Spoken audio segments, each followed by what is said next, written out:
Ada berita heboh nih. Seorang jaksa dan staf Kejari Deli Serdang, Sumatera Utara dibacok oleh orang tak dikenal. Jaksa itu bernama John Wesley Sinaga dan staf Kejari bernama Asensio Silvanov. Pembacokannya di area ladang kebun sawit. Kok yang bacok orang tak dikenal dan lokasinya di lahan sawit? Mungkinkah ini ada kaitannya dengan kebijakan Presiden Prabowo yang menerbitkan Perpres nomor 66 tahun 2025 tentang perlindungan jaksa? Ketua Komisi Kejaksaan, Pujiono Suwadi, menyinggung soal urgensi pengamanan terhadap jaksa. Ia menyatakan telah mengirim tim ke lapangan untuk menyusun laporan, sehingga kasus ini bisa menjadi terang benderang. Peristiwa ini terjadi tak lama setelah Presiden Prabowo menerbitkan Perpres nomor 66 tahun 2025 tentang perlindungan jaksa yang menjamin keamanan jaksa dari ancaman dengan dukungan TNI dan Polri atas permintaan kejaksaan. Perpres tersebut menetapkan 6 jenis perlindungan, yaitu keamanan pribadi, tempat tinggal baru atau rumah aman, harta benda, kerahasiaan identitas, serta perlindungan lain sesuai situasi dan kebutuhan.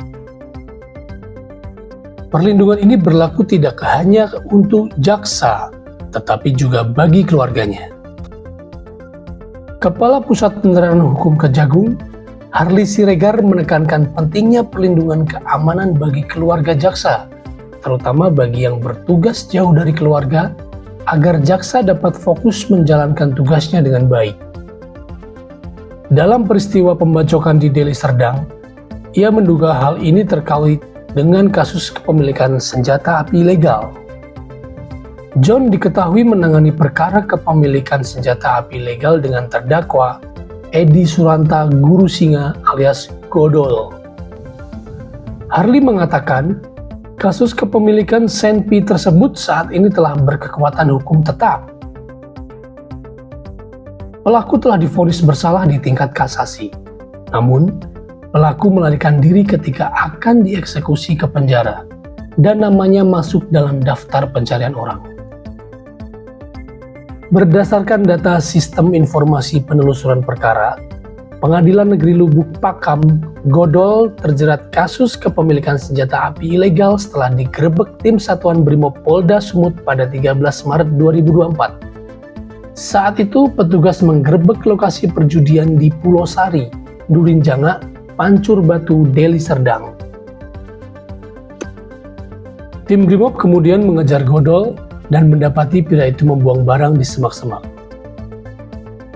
Setelah diperiksa, ternyata barang tersebut berupa pistol merek Daewoo nomor seri BA006497 warna hitam.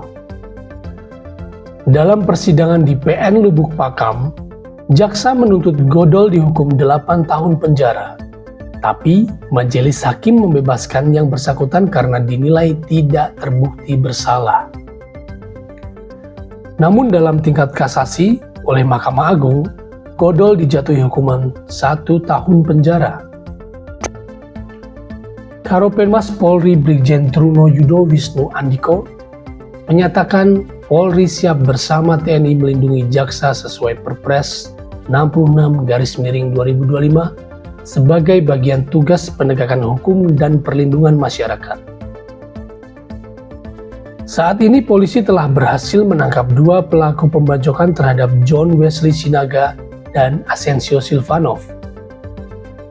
Direktur Kriminal Umum Polda Sumut, Kombes Pol Sumaryono, mengungkapkan bahwa kedua pelaku ditangkap di lokasi terpisah.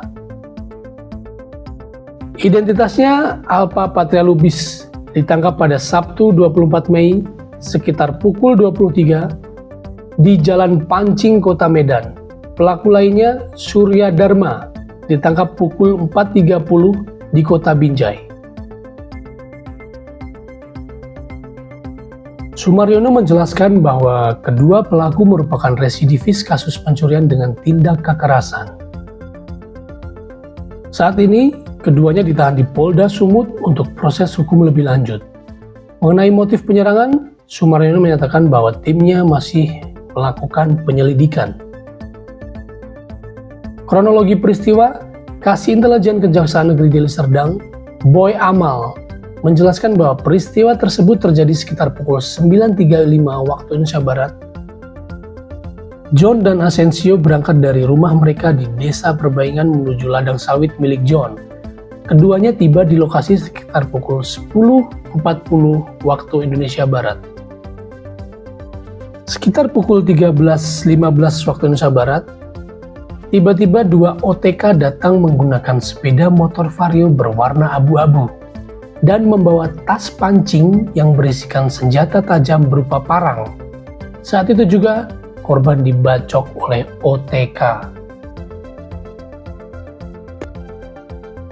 Saat pembacokan tersebut, seorang supir pengangkut sawit yang kebetulan berada di lokasi datang untuk menolong kedua korban, sehingga para pelaku pun melarikan diri. Kedua korban tergeletak bersimbah darah akibat luka bacokan di tangan mereka. Selanjutnya pada pukul 13.25 waktu Indonesia Barat, korban lalu dibawa ke RSUD Lubuk Pakam untuk mendapat perawatan medis secara intensif.